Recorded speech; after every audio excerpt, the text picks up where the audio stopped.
وإذ قال إبراهيم رب أرني كيف تحيي الموتى قال أولم تؤمن قال بلى ولكن ليطمئن قلبي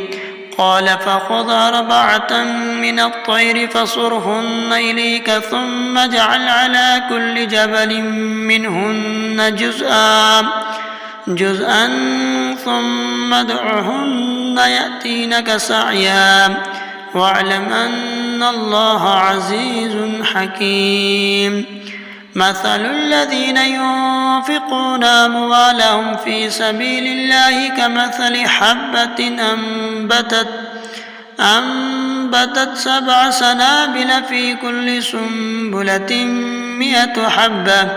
والله يضاعف لمن يشاء والله واسع عليم الذين ينفقون أموالهم في سبيل الله ثم لا يتبعون ما أنفقوا منا ولا أذى لهم أجرهم عند ربهم ولا خوف عليهم ولا هم يحزنون قول معروف ومغفرة خير من صدقة يتبعها أذى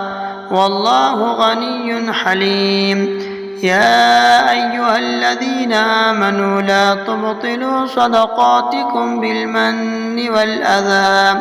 كالذي ينفق ماله رئاء الناس ولا يؤمن بالله واليوم الآخر فمثله كمثل صفوان عليه تراب فأصابه وابل فتركه صلدا لا يقدرون على شيء مما كسبوا